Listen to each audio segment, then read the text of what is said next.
말씀 함께 나누겠습니다. 우리는 그 삶을 흔히 여행에 비유합니다. 여정, 삶의 여정 이렇게 표현하지 않습니까? 길을 떠나는 사람에게 가장 중요한 것은 목적지가 어디인지, 어디로 지금 향하고 있는지가 중요합니다.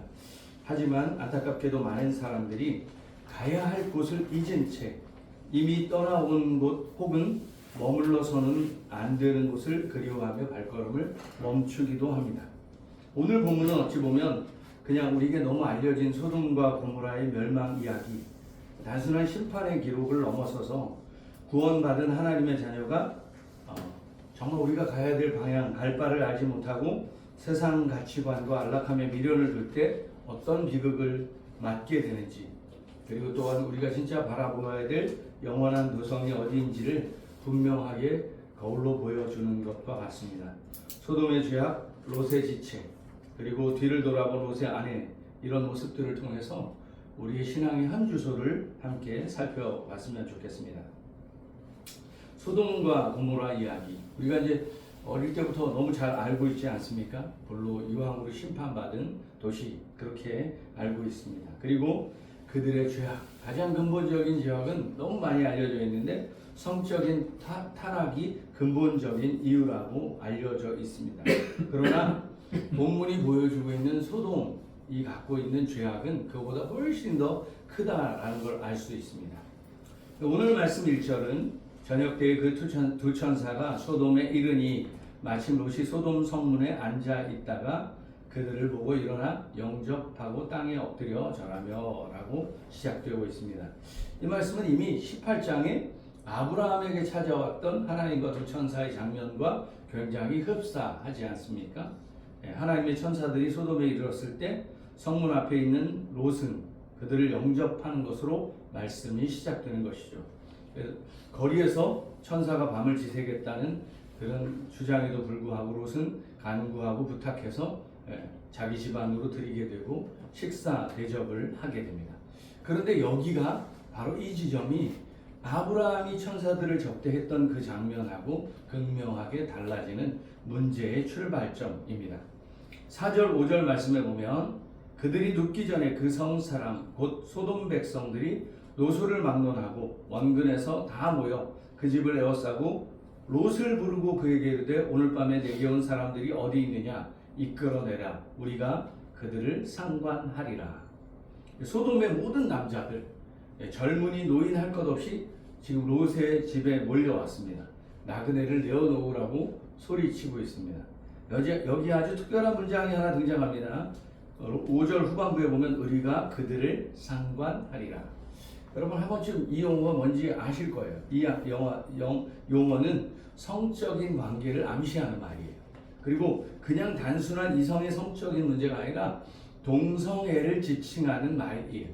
실제로 이 소돔이라는 말의 기원에서 영미법에서는 소돔이법이라는 게 실제로 존재했습니다. 미국은 그게 문화가 발전하면서 폐지되었다고 하는데 위헌 판결이 났다고 하는데 이 기독교의 전통과 또 이슬람의 전통과 율법에 따라서 소돔이법, 그러니까 이슬람은 어떤지 모르겠어요. 기독교의 전통에 비추어 보면 하나님께서 남녀를 만들었고 그 남녀를 통해서 생산하고 번식하도록 하셨는데 동성애의 문제가 발생하고 심지어는 여러분 수단이라고 하는 짐승과의 관계도 문제가 됐던 거죠. 그래서 그것을 법으로 만들어서 제재했어요. 그래서 그 영향이 소돔이법까지 이어지는데요. 그런데 오늘 본문은 단순한 동성애의 문제, 성적인 문제를 넘어서서 제가 그 아브라함 18장에도 그런 말씀을 말씀드렸는데 당시 고대 근동에서 나그네를 환대하는 것은 거의 암묵적인 동의예요. 왜냐하면 이 사막이나 광야 같은 곳이 너무 많기 때문에 여행자들, 나그네들 누구도 나그네가 될 수 있기 때문에 먹을 것, 마실 것 없는 나그네가 돼서 다른 곳에 가서 자신들이 누군가 도움을 받지 않으면 살 수 없다는 걸 잘 알기 때문에 고대 중동 근동에는 이 상호 생존을 위한 나그네 환대가 그냥 암묵적인 그런 문화였다고 합니다. 그런데 그 나그네를 환대하기는커녕 지금 어떻게 합니까? 상관하겠다. 이거는 뭐예요? 이들을 유린하고 무력화해서 자신의 종처럼 만들겠다는 철저한 인간성 말살, 존중이라고는 찾아볼 수 없는 상황이라는 것이죠. 소돔 사람들에게 나그네는 그저 자신의 이익을 위해, 유익을 위해 짓밟고 수탈할 수 있는 아무것도 아닌 존재에 불과했다라는 것이죠. 근데 여러분요, 더 기가 막힌 사실이 뭔지 아세요? 이 소돔, 우리가 과거에 창세기 14장 말씀 여러분 기억나세요? 엘라망 그돌라오멜, 어떤 일이 있었습니까? 이 왕이 그러니까 소위 말하는 조공을 바치는 나라들이 있었죠. 그 한 나라가 바로 소돔이었어요. 당시에 소돔과 고모라를 포함한 5개 도시국가가 엘라망 그돌라오멜에게 소위 말하는 조공을 바쳤잖아요. 그런데 이제 조공 바치지 않겠다. 예, 이제 소위 말하면 반란을 일으키는 거죠. 그러니까 엘라망 그돌라오멜이 어떻게 합니까? 자기 나라를 포함한 4개 나라의 연합군이 이 소돔과 고모라를 거의 아주 초토화 시켜버립니다. 그리고 14장 말씀에 보면 그때 소돔에 살고 있던 롯과 이 가족들이 다 끌려가죠.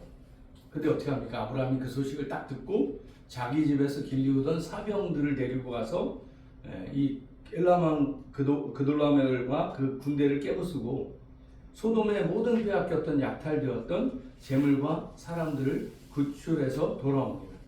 이 아브라함 아니었다면 이 소돔 사람들은 어딘가에 포로로 끌려가 노예가 되었을 처지였을 것입니다. 롯만 은혜를 입은 게 아니라 소돔 사람들에게도 이 아브라함이 어떤 존재였나? 굉장한 은인과 같은 존재였지 않습니까?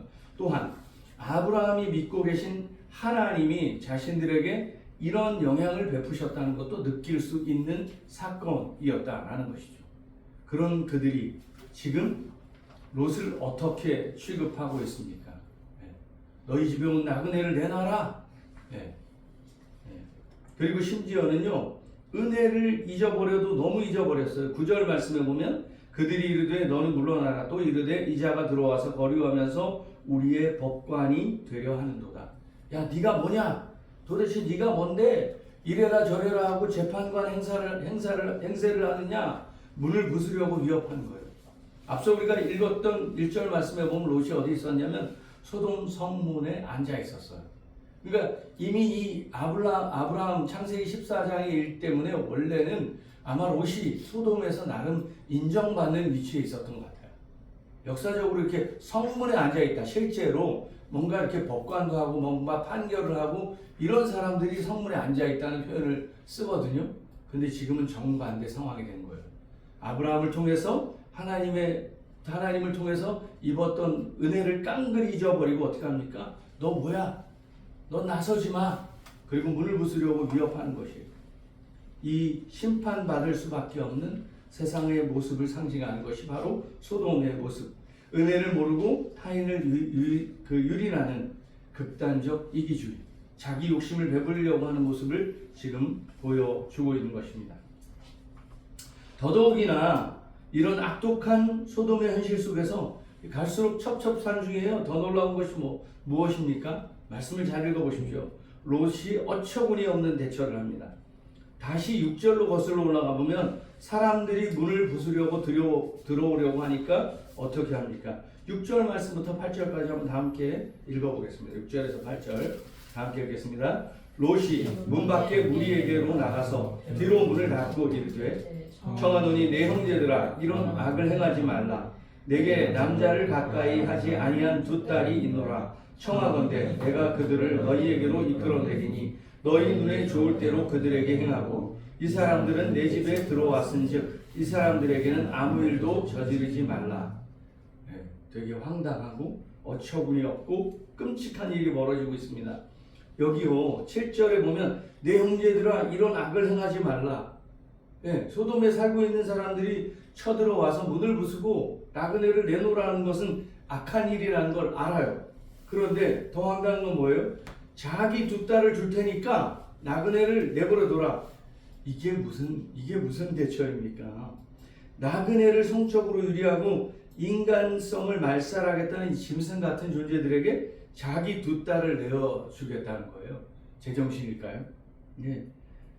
롯 입장에선 이게 소돔 사람들을 말리는 방법이라고 생각한 거예요. 이게 믿음의 반응입니까? 적어도 아브라함 쫓아다니면서 이 롯도 하나님이라는 존재를 알잖아요. 예, 알잖아요. 그런데 이 짐승 같은 무리에게 자식의 미래와 안전을 내던지는 롯, 그리고 그 아버지를 바라보는 딸들의 마음 어떨까요? 야, 뭐라고 표현해야 될까요? 아버지는 나를 지켜줄 수 없다. 깊은 불신앙을 갖게 되는 거예요. 이 사건을 통해서 한 가지 분명한 교훈을 그 딸들이 얻게 돼요. 아버지는 믿을 만한 존재가 아니라 내가 나를 지켜야 되겠다는 생각을 하게 되지 않을까요?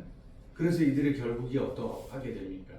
19장 후반부 우리가 읽지 않았지만 30절부터 보면 이 두 딸이 어떻게 하냐면 아버지와 근친상간을 저질러서 모압과 암몬이라는 이방 족속을 낳는 비극적 씨앗을 만들어내요. 하나님을 믿는다고 하는 롯이 선택한 이 한 가지의 방법이, 네, 옛날에 TV 광고 여러분 아시죠? 순간의 선택이 10년을 좌우합니다. 근데 지금 롯의 선택은 이 순간의 선택이 정말 끔찍한, 평생을 흘러가는, 지금도 사실 어떻게 보면 모압과 암몬 족속은 이스라엘 대적하는 거의 사실상 이방 민족, 거의 이슬람 쪽 중동의 나라들이라고 할 수 있습니다. 여러분, 이 롯이 자기 딸을 내어주겠다, 이 말도 끔찍하지만 이 말을 듣고 이 패거리들이 잠잠해졌을까요? 애초에 롯이 기도하고 하나님께 매달리고 차라리 그렇게 했다면 어쩌면 훨씬 더 좋은 결과를 얻었을지도 모르겠습니다. 그런데 롯의 이 행동이 어떻게 돼요? 이 소돔에서 지금 도시의 사람들이 찾아온 사람들을 더 흥분하게 만들어, 더 자극을 시켜버립니다. 그래서 우리가 앞서 읽었던 9절의 말씀대로 네가 뭔데 나서냐, 네가 재판관이냐, 더 이 사람들을 자극해서 문을 부수려고 하는 더 큰 위협에 이르게 되는 것이죠. 결국 이 상황 속에서 나그네처럼 보였던 이 천사들이 나서죠. 10절, 그 사람들이 천사들이에요. 그 사람들이 손을 내밀어 롯을 집으로 끌어들이고 문을 닫고. 12절 또 나와요. 그 사람들이 롯에게 이르되 이외에 내게 속한 자가 있느냐, 얘네들 살리려고 온 거예요. 17절 가면 그들을 성 밖으로 아예 끌어내죠. 네, 천사들이. 그런데 롯에게 이런 말을 하는 소돔 사람들도 굉장히 끔찍하다는 게, 애초에 이 나그네를 정말 유린하겠다는 것도 끔찍하지만 롯의 집안을 우습게 보는 것도 사실 끔찍하고 어이가 없어요. 뭐 그가 어떤 믿음이 어떤 수준을 논하기 전에 그는 하나님을 아는 사람이었어요. 그는 소돔에서 사실상 아무런 영향력을 미칠 수 없었을지도 모르겠어요. 세상이 하나님을 믿는 그리스도인을 지금 우습게 보는 상황이 된 거예요. 근데 우리 지난주에 잠깐 나눴지만 베드로 후서에 보면 2장에 이 롯을 의로운 롯이라고 해요. 그러니까 여기서 다시 한번 생각하게 되는 거예요. 이 롯은 소돔의 구원을 위해서 뭘 한 게 없어요. 자기 자신도 지키지 못하는 연약한 인생이죠. 그러면 그 의로움은 어디서 온 거예요? 하나님이 의롭다 여겨주시는 거예요. 우리는 어떻습니까? 이 세상을 살아가는 동안 하나님을 믿는다고 하지만 실수하고 넘어지고 어떤 때는 세상과 짝할지도 모르겠어요. 그러나 하나님은 여전히 우리를 건지시고 우리를 구하시고 우리를 도우시는 하나님. 자, 그런데 이쯤 되면 롯의 심정을 좀 생각해 보자고요. 롯이 소돔 사람들에게 치가 떨릴만 하지 않겠습니까? 이 악랄하고 배은망덕하고 은혜도 모르고 자기를 죽이려고 하고 대문 부수고 들어오려고 하는 이 작자들의 패악질, 이거 경험했으면 천사들이 소돔 망할 거라고 떠나가라고 했으면 속히 떠나야 되겠죠. 그런데 어떻게 합니까? 뒤도 안 돌아보면서 이 악한 자들 하나님 심판받아 마땅합니다, 이렇게 얘기해야 되는데 14절 사위들은 농담으로 여기고, 그리고 15절 동틀 때의 천사가 롯을 재촉하여 이르되 일어나 여기 있는 내 아내와 두 딸을 이끌어내라, 이 성의 죄악 중에 함께 멸망할까 하노라. 근데 어떻게 해요? 16절 그러나 롯이 지체하매 그 사람들이 롯의 손과 그 아내의 손과 두 딸의 손을 잡아 인도하여 성 밖에 두니 여호와께서 그에게 자비를 더하심이었더라. 예, 사이들까지 뭐 그럴 수 있다고 치자고요. 그래 롯이 어떻게 합니까? 지체했다. 그렇게 기록하고 있어요. 아마 가만히 놔두면 계속 그러고 있을 작정이었을 것 같아요. 그 악독하고 치가 떨리는 그 상황에서 죽을 뻔한 고비를 넘기고 롯은 그 땅의 안락함, 그 소유를 놓지 못해 머뭇거리고 있는 것이죠. 오죽하면 천사들이 롯과 그 가족의 손을 강제로 잡아 성 밖으로 끌어내야만 했을까? 이것은 롯의 결단이 아니라 전적인 하나님의 자비. 그래서 16절 후반부에 그렇게 되어 있잖아요. 여호와께서 그에게 자비를 더하심이었더라. 예. 은혜 아니면 우리는 한순간도 살아갈 수 없습니다. 롯이 이렇게 어이가 없고, 근데요, 롯의 아내는 한술 더 뜨지 않습니까?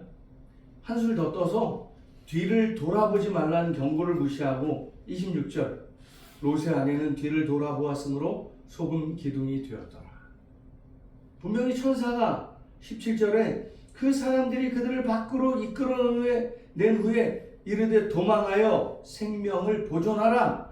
돌아보거나 들에 머물지 말고 산으로 도망하여 멸망함을 면하라. 그렇게 말씀하셨어요. 돌아오지 말고 그냥 가라. 그런데 롯의 아내가 뒤돌아본 거죠. 뭐가 미련 남았다고 뒤를 돌아봅니까? 소돔에서 죽임 당할 뻔하고 딸을 내어줄 뻔한 끔찍한 상황을 경험하고도 그곳에 남겨둔 재물과 세상적 화려함의 미련을 버리지 못하는 거예요. 어이가 없고 답답하고 이해도 가지 않고. 그런데 이 모습이 여기만 나타날까요? 아주 여기는 그냥 롯의 가족에 불과하잖아요. 그런데 출애굽기 말씀 가면 이 이스라엘 민족 통째로 이런 미련한 짓을 벌이는 장면이 계속 나오죠. 예, 롯의 가족처럼 출애굽한 이스라엘이 어떻게 합니까? 광야에 가서 계속 애굽을 뒤돌아보죠. 여러분 출애굽기 3장부터 보면 이스라엘 사람들이 애굽에서 얼마나 끔찍한 생활을 했습니까? 노예 생활을 했어요. 우리가 다 말씀 찾지 않겠지만 3장 7절에 보면 제가 읽어드릴게요. 여호와께서 이르시되 내가 애굽에 있는 내 백성의 고통을 분명히 보고 그들의 감독자로 말미암아 부르짖음을 듣고 그 근심을 알고. 얼마나 고통스러웠으면 이스라엘 백성들이 부르짖었어요. 그러니까 어떻게 해요? 모세를 지도자로 보내서 애굽에서 끄집어 내오잖아요. 이들이 애굽 돌아볼 이유가 있습니까? 마땅히 애굽하면 치가 떨려야 하는 게 정상이잖아. 그렇게 학대당하고 괴롭힘 당하고 맨날 질질 짜고 울었는데 애굽 돌아볼 이유가 뭐가 있어요? 그런데 이스라엘 백성들 출애굽하고 무슨 짓을 벌이냐면 출애굽 14장. 우리가 애굽에서 당신에게 이른 말이 이것이 아니냐? 이르기를 우리를 내버려 두라. 우리가 애굽 사람을 섬길 것이라 하지 아니하더냐? 애굽 사람을 섬기는 것이 광야에서 죽는 것보다 낫겠노라. 아니 이스라엘이 부르짖어 모세를 통해서 구원해 줬는데 애굽이 더 낫다라고 얘기하는 거예요. 16장 가니까 더 가관이에요. 이스라엘 온 회중이 광야에서 모세와 아론을 원망하고 이스라엘 자손이 그들에게 이르되 뭐라 그러냐? 우리가 애굽 땅에서 고기 가마 곁에 앉아있던 때와 떡을 배불리 먹던 때에 여호와의 손에 죽었더라면 더 좋았겠다. 근데 어떻게 해요? 너희가 모세와 지도자를 향해 야 너희가 이 광야로 우리를 인도해내어 온 회중이 주려 죽게 하는도다. 예, 애굽 돌아가자고 아우성 치는 거예요. 거기가 정말 화려하고 좋아. 근데 치가 떨리고 노예 생활을 해도 밥 다 주고 먹을 것 주니까 거기가 더 좋았다고 난리치는 거예요. 이후에도 계속 그래. 17절 여러분 잘 알죠? 목이 말라서 모세한테 원망해요. 왜 애굽에서 우리 데려가서 우리를 이렇게 목말라 죽게 하느냐. 끝도 없어요. 야, 민수기 가면 기가 막힌 표현이 또 나와요. 민수기 11장. 우리가 애굽에 있을 때 값없이 생선과 오이와 참외와 부추와 파와 마늘들을 먹은 것이 생각난대요. 근데 여기 중요한 포인트가 뭔지 아세요? 값없이 먹었나요? 생고생을 하고 노예를 하면서 그거를 먹었어요. 예. 또 원망하고요. 애굽을 돌아보는 거예요. 예. 대놓고 14장 가서 야 이렇게 하면 우리 광야에서 죽는다. 애굽으로 돌아가는 것이 낫지 아니하리라. 애굽으로 돌아가자. 계속 애굽. 예. 그들이 애굽에서 노예 생활하면서 겪었던 고통이 삭제돼요. 세상이 주었던 찰나의 쾌락과 배부름을 기억하는 영적인 망각에 빠지는 거죠. 자, 이 말씀 우리로 적용시켜 볼까요? 여러분, 예수님 믿고 하나님의 자녀가 되었어요. 이전에 얼마나 많은 은혜와 하나님의 베푸심과 하나님이 우리 가운데 주셨던 은혜가 얼마나 많이 있습니까? 그 하나님의 은혜를 경험하고 성령을 맛보았음에도 불구하고 우리 여전히 연약하죠. 세상 밖으로 나가면 돈 있고 성공한 사람들이 하나님보다 더 커 보이기 시작하는 것이에요. 하나님 나라가 주는 자유, 은혜를 경험했잖아요. 그런데 여전히 세상의 부귀와 능력을 떨쳐내지 못해 뒤를 돌아보는 영적 롯의 아내들이 우리 가운데 너무 많다는 거죠. 그러니까 요한일서가 뭐라 그래요? 누구든지 이 세상이나 세상에 있는 것들을 사랑하지 마라. 거기 뭐가 있다고요? 거기 뭐가 없다고요? 아버지의 사랑이 없다고요? 생명이 없다 그러는 거예요. 잠시 잠깐 즐거울 수 있지만 하나님이 잠시 잠깐 유예하고 있는 거예요. 근데 하나님 입김 한 방 불면 날아가는 거예요. 근데 우리는 그걸 돌아보는 거예요. 신약 시대에 와서요, 예수님이 이 기가 막힌 롯의 때를 다시 얘기하잖아요. 누가복음 17장에 가면 이런 말씀이 있죠. 롯의 때와 같으리니 사람들이 먹고 마시고 사고 팔고 심고 집을 짓더니 롯이 소돔에서 나가던 날 하늘에서부터 불과 유황이 비오듯 하여 그들을 멸망시켰느니라. 인자가 나타나는 날에도 이러하니라. 그날에 만일 사람이 지붕 위에 있고 그의 세간이 그 집안에 있으면 그것을 가지러 내려가지 마라. 여러분, 여기 세간, 집안에 뭐가 있는 거 가지러 가지 마라. 뭐예요? 너의 삶이 이제 거기 있는 게 아니에요. 세상에 있는 게 아니에요. 밭에 있는 자도 그와 같이 뒤로 돌이키지 마라. 그러면서 17장 32절에 딱 명확히 선언해요. 롯의 철을 기억하라. 롯의 철을 기억하라. 무릇 자기 목숨을 보존하고자 하는 자는 잃을 것이요 잃는 자는 살리리라. 여기 방점이에요. 롯의 철을 기억하라. 세상에 마음 두고 자기 먹고 살 것, 자기 안위를 추구하려는 자는 잃어버릴 것이고 주를 위해 사는 자는 어떻게 된다고요? 주를 위해 잃어버린 자는 살게 될 것이다. 우리의 살, 명분, 우리의 삶의 이유, 예수님인 거잖아요. 우리가 거듭난다는 게 도대체 뭐예요? 거듭난다는 거. 우리 모든 사람이 죄를 범하였으면 하나님의 영광에 이르지 못하느니 바울이 그랬어요. 다 죽을 수밖에 없는 인생이에요. 우리는 육신의 몸으로는 죽은 자예요. 근데 어떻게 됐어요?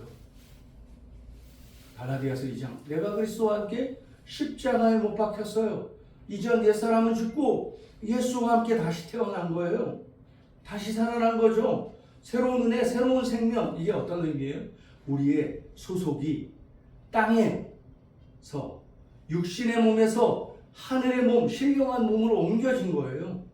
더 이상 세상에 속한 사람들이 아니라 이 땅에 임하신 하나님 나라에 속한 사람들로 살아가는 거죠. 빌보스 3장 20절, 바울이 명확히 이렇게 말해요. 그러나 우리의 시민권은 어디에 있을까요? 하늘에 있는지라. 하늘에 있는지라.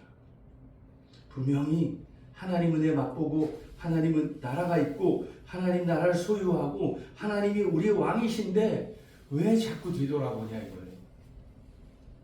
그게 예수님의 이야기고 이스라엘 향한 하나님의 이야기고 롯의 이야기가 우리에게 주는 것이에요. 예, 우리는 하나님 나라 영원한 새하늘과 새 땅을 믿고 소망하는 사람들이에요. 그러니까 서두에 여러분 제가 무슨 얘기 했는지 기억나세요? 우리는 삶을 여행이라고 생각한다. 여행은 뭐예요? 지금 이 삶이 여행이잖아요. 신약을 저술한 여러 기자들이 이 땅에서 우리는 나그네의 삶이라는 거예요. 돌아갈 집이 있다는 거예요. 우리 돌아갈 집이 어디예요? 새하늘과 새 땅, 영원한 나라. 그러니까 오늘을 살아가는 육신의 몸을 입고 살아가는 이 삶은 뭐예요? 목적지가 아니고 과정이라는 거예요. 현재의 삶이 전부라고 생각하는 사람은 오직 자신의 행복, 쾌락, 소유 더 많이 가지려고 집착하죠. 하지만 이 땅의 삶을 하나님 나라를 준비하는 기간으로 보는 사람은 세상의 소리에 귀 기울이지 않고 하나님 음성에 집중하는 것이죠. 여러분, 죽음은 먼 이야기가 아닌 거예요. 오래전 제가 정확한 책 제목은 기억이 나지 않는데 그랜드 캐년의 뭐 아마 죽음인가 그런 책이었던 것 같아요. 거기 보면 이게 어떤 내용이냐면 1800년대에 그랜드 캐년의 국립공원에서 발생한 굉장히 한 뭐 7,800건의 추락사를 이제 기록한 책이었다고요. 근데 거기에 놀라운 일은 뭐냐면 추락해서 죽은 사람의 상당수가 어떻게 죽었는지 아세요? 그랜드 캐년이 우리 이렇게 가고 싶은 그런 관광지 아닙니까? 근데 거기가 상당히 또 위험하다고 해요. 근데 예를 들면 어떤 사람이 이제 딸하고 간 거야, 아버지가. 그 10대 딸을 올려준다고 벼랑 끝에서 막 이렇게 일렁일렁 하면서 장난을 치다가 떨어진 거예요. 이거 뭐예요, 이게? 그죠? 어떤 그 여학생은 18세의 소년은 거기에 이제 접근 금지라는 경고판이 세워진 그 벼랑, 낭떠러지를 발견한 거예요. 가지 말라니까. 근데 또 꼭 그럼 하지 말라는 걸 꼭 하는 사람들 있잖아. 네. 그걸 넘어서 모험심을 자랑하고 싶어서 경고판이 있는 그 절벽 끝으로 다가가다가 떨어진 거예요. 이런 여러 건들을 기록한. 그러니까 순간이에요. 죽음은 한순간이라는 것이죠. 100년이 훨씬 넘은 1912년에 있었던 빙산과 충돌한 타이타닉호, 여러분 아시죠? 영화로 만들어졌잖아요. 그 사고로 1120명이 죽었는데요. 당시에 그 배는 현존하는 최고의 기술로 만든 여객선이었다고 해요. 근데 이게 이제 빙산하고 딱 충돌을 했잖아요. 이 배는 강철로 만든 배라고 절대로 가라앉지 않는 배라고 사람들이 떠벌리고 그렇게 다 믿었어요. 근데 빙산하고 부딪히는 순간 순식간에 가라앉지 않았습니까? 나중에 알았는데 그 배의 강판의 두께가 고작 10cm였다라는 거예요. 삶과 죽음의 차이가 10cm밖에 안 된다는 거예요. 우리의 죽음이 먼 데 있는 게 아니라는 거예요. 우리의 죽음이 먼 데 있지 않다는 거예요. 그랜드 캐년에 사진 찍으려다 한순간에 추락하는 사람들처럼 삶과 죽음의 경계는 불과 10cm밖에 안 될 만큼 가깝다. 그런데도 우리는요, 죽음을 외면한 채 어떻게 하면 더 젊게 살지, 무엇을 먹고 건강해질지에만 몰두합니다. 진정한 믿음이 뭐예요?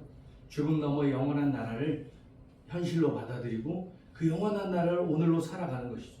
우리가 정말 믿음이 있다면 우리 가운데 하나님의 영생, 하나님 나라에 대한 믿음을 우리가 소유하고 살아가길 원합니다. 여러분 잘 아는 팀 켈러 목사님, 우리 얼마 전에 우리가 괴로운 북시어링을 했잖아요. 그 팀 켈러 목사님 이야기로 말씀을 마무리하겠습니다. 이분이 2023년에 돌아가셨는데요. 췌장암으로 돌아가셨어요. 근데 이분이 이제 췌장암 투병 중에 인터뷰를 했는데 기자에게 이런 말을 했다고 합니다. 나는 암과 싸우는 것이 아니다. 내 죄와 여전히 싸우고 있습니다. 그러니까 하나님 앞에 나아갈 때에 내가 부활해서 하나님 앞에 설 때에 이 팀 켈러 목사님의 소원이 뭘까요? 깨끗하고 순결한 몸으로, 순결한 마음으로, 영혼으로 주님 앞에 서고 싶다. 부끄럽지 않은 구원으로 주님 앞에 서고 싶습니다. 내가 지금 병에 대한 투병, 이 병에서 낫기 원하는 것보다 나의 더 큰 소원, 하나님 나라에 들어갈 정말 합당한 사람 되고 싶습니다. 왜요?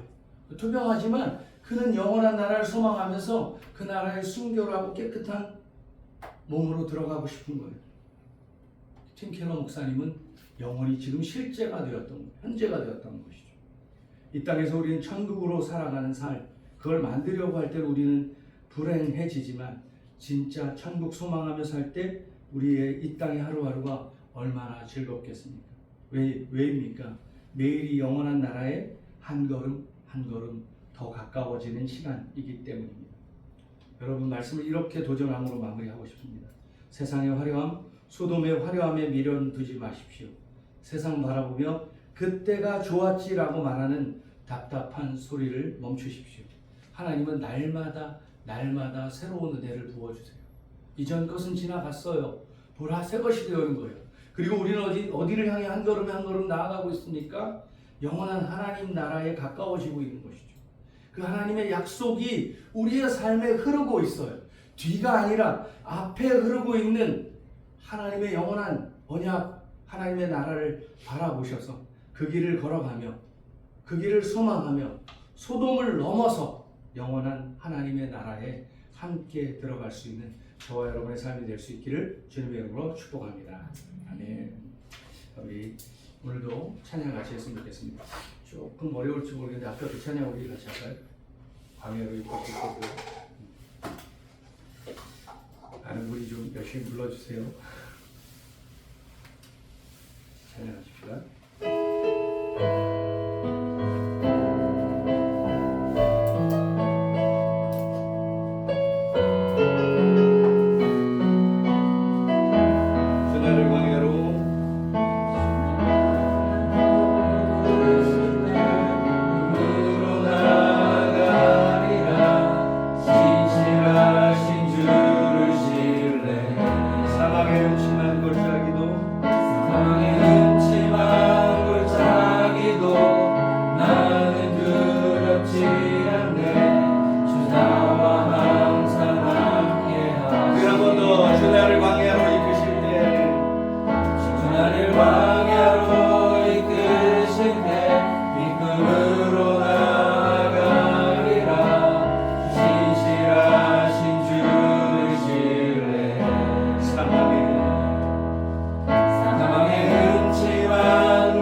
소돔과 애굽을 그리워했던 롯의 아내와 이스라엘 백성처럼 구원받은 후에도 여전히 세상의 성공과 안락함의 마음을 빼앗겼던 죄를 회개합니다. 여러분, 우리가 죽음이 먼데 있지 않고 우리가 구원받았다면 하나님 나라를 우리가 약속으로 받은 자들 아닙니까? 세상을 향한 눈길을 거두고 우리가 이 찬양 고백처럼 주와 함께 이 땅에서 오늘을 살아갈 때에 세상 바라보고 사는 것이 아니라 주님 바라보고 영원한 하나님의 약속 나라를 바라보며 살기를 원합니다. 회개가 필요하다면 회개하시면서 또 다시 한번 믿음으로 결정하면서 주님, 제가 하나님 나라의 시민으로 살겠습니다. 하나님 은혜와 약속 붙들고 살겠습니다. 주님만 바라보며 살겠습니다. 주님 안에 살겠습니다. 믿음으로 결정하는 기도 다 같이 하시겠습니다. 하나님 아버지, 오늘도 우리에게 말씀에서 도전하는 것처럼 혹 우리 안에 이 세상, 정말 세상에 있는 것들을 우리가 사랑하고 추구했다면 하나님 육신의 정령, 안목의 의생의 정령을 버리며 하나님 그 생명과 같은 하나님의 사랑 내 안에 하나님 안에 내가 있기를 원합니다. 그 안에 거하셔서 항상 함께 하시는 하나님 통해서 세상에 향한 눈길을 거두고 주님만 바라보게 도와주시옵소서. 하나님 오늘도 정말 주님 앞에 부끄럽지 않은, 정말 먹고 마시는 것에 연연할 것이 아니라 정말 하나님 나라를 와 그 일을 구하는 우리의 삶이 되기를 원합니다. 그럴 때 하나님이 얼마나 우리 놀라운 은혜와 풍성한 하나님, 우리 하나님의 백성들에게 허락하시는 그 놀라운 은혜가 풍성한 일을 우리가 깨달아 알 수 있도록 도와주시옵소서. 오 신실하신 하나님 우리의 삶을 하나님 여전히 붙들고 끌어내시고 당기시는 하나님, 그 하나님을 붙들게 도와주시옵소서. 천사들이 손을 소돔에서 롯과 그의 가족을 이끌어내셨던 것처럼 우리가 그 주님의 손을 붙들고 세상에서 나와 하나님 나라를 향해 달려갈 수 있도록 도와주시옵소서. 하나님 이 땅을 살아가시면 이 땅에 몸을 두고 살아가지만 우리가 이 땅에 안주하지 않고 도와주시고 광고 이곳에는 정말 미련과 연민을 갖지 않게 도와주시고 하나님 나라를 소망하는 우리의 삶이 되게 도와주시옵소서. 네 주님, 한 번 더 우리 기도하십시다. 여러분, 이거 은혜입니다. 은혜 아니고 말할 수 없지 않습니까? 롯과 그의 가족들이 지체하고 정말 거기 정말 머무르고 정말 세상의 연민을 가질 때 천사들이 롯과 그의 가족들을 이끌어내었어요. 우리 기도할 때에 하나님 이 땅에 우리가 몸을 가지고 살아가지만 하나님, 우리가 하나님의 손을 붙들고 살아가기를 원합니다. 이 땅의 삶이 전부가 아님을 깨닫고 영원한 하나님 나라의 시민권자답게 살아가기를 원합니다. 주님과 손을 잡고, 우리에게 오늘도 내미시는 주님과 손을 잡고 이 땅에 살아가지만 머무르지 않고 주님이 이끄시는 대로 한 걸음 한 걸음 정말 죽음 너머의 부활과 영생을 실제적 삶을 소망으로 삼아서 하나님 나라를 준비하는 주의 백성들, 주의 자녀가 되게 도와주십시오. 다 같이 한 번 더 기도하시겠습니다. 하나님 아버지, 하나님 우리가 세상을 살아가지만 세상에서 우리가 안주하고 머물러 있지 않도록 하나님 우리의 내미시는 주님의 손을 붙들고 하나님 이 세상에 안주할 것 아니라 하나님 나라를 향해 나아가기를 원합니다. 죽음 너머에 하나님 우리가 허락하신 새로운 하나님의 약속, 하나님의 나라를 우리가 품고 소망하는 우리의 삶이 될 수 있도록 인도하여 주시옵소서. 그 영광의 길, 하나님 우리의 시선이 하나님만 바라보게 도와주시고 다가올 영원의 나라를 기대함으로 날아갈 수 있도록 살아갈 수 있도록 인도하여 주시옵소서. 예 주님 안에서 모든 필요가 채워질 것을 믿습니다. 주님 손 붙들고 소돔에서 우리를 붙드시는 하나님, 세상과 같은 이 소돔에서 우리의 손을 붙드시는 하나님, 주와 함께 주의 나라를 위해 우리가 그것이 목적지이기에 이 땅의 삶을 과정으로 여기며 살아가게 도와주시옵소서. 네 주님, 네 주님, 살아계신 하나님, 우리가 너무나 자주 부활과 영생의 소망을 잊고 살아갑니다. 하나님 나라보다 눈앞에 보이는 세상의 것들이 크게 보이고 때때로 그 화려함의 주의 뒤를 돌아보고 주춤거렸던 우리의 어리석음을 용서하여 주시옵소서. 오늘 이 말씀을 통해서 우리가 이 땅의 것을 위해 사는 자들 아니라 이미 허락하신 하나님 나라를 향해 달려가는 사람들임을 깨닫게 하시니 감사합니다. 자꾸만 세상 바라보며 현재 안주하려는 유혹을 이기게 도와주시고 소돔에 있던 롯과 가족을 이끌어내셨던 주님의 손길을 오늘 우리가 붙들게 도와주십시오.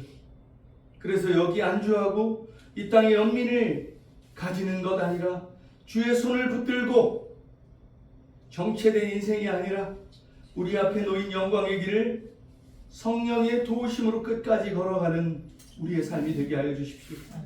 우리의 시선 하나님께만 고정되게 하시고 멀지 않은 다가올 영원한 나라를 기대함으로 오늘 하루를 하나님 나라로 살아가게 도와주십시오. 하나님 나라를 준비하는 기간으로 살게 도와주시옵소서. 하나님, 우리 다시 본 가족들 정말 누구에게도 말할 수 없는 삶의 고난과 고단함과 고통, 이 땅의 삶을 살아가는 동안 왜 없겠습니까? 하나님, 우리의 삶의 면면을 다 아시는 주님, 소돔을 향해 내뻗으셨던 그 하나님의 손길을 우리 다시 본 가족들의 한 사람 한 사람 위에 그 주의 손을 베풀어 주시옵소서. 그의 삶을 어루만져 주시옵소서. 그의 아픔과 눈물을 닦아주시고, 하나님, 그의 삶에 이 땅의 삶이 고단하고 힘들지 모르겠지만 하나님 나라의 약속으로 충만하게 채워주시옵소서. 그래서 이 땅을 살아가는 동안 고단하고 힘겨울지라도 하나님, 뒤돌아보지 않고 우리의 죽음 넘어 있는 영원한 하나님의 나라를 정말 벅찬 기쁨으로 맞이할 수 있는 우리 다시봄의 가족들 되게 도와주십시오. 이들이 늘 그렇게 몸부림치며 살아가는 것 주님이 아실진데 이들의 삶에 자녀들에게 하나님, 이들의 삶의 산업들 위해 주의 은혜를 베풀어 주시옵소서. 이들이 어려운 형편에도 주님 앞에 늘 하나님 앞에 물질 드리고 11조 드리고 감사를 드리는 그 하나님의 헌신을 기억하여 주시듯 하나님, 이들의 삶을 늘 눈동자같이 지켜주시고 우리가 고백했던 찬양처럼 주님이 나와 함께 하시기 정말 두렵지 않고 담대함으로 이 세상 살아가게 하여 주시옵소서. 그렇게 행하실 주님을 찬양합니다. 지금은 우리 주 예수 그리스도의 은혜와 하나님 아버지의 영원한 사랑하심과 성령의 사귐과 교제가 이 땅의 것 위에 살지 않고 영원한 하나님 나라의 소망을 두고 소돔을 넘어 영원한 나라를 위해 걸어가기를 소원하는 우리 한 사람 한 사람 위에 다시 몸의 가족들, 자녀들, 그들의 산업 위에 이제로 영원토록 함께 하시기를 간절히 축원하옵나이다. 아멘.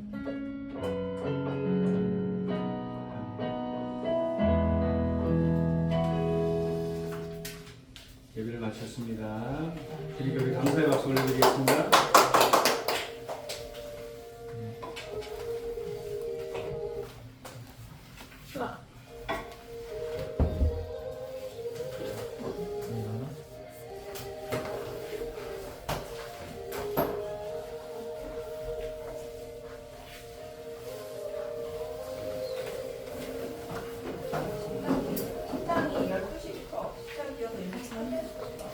어차피 12시까지니까. 나 또 그러네. 또 그러네. 또 그러네. 그럴 수 있어요.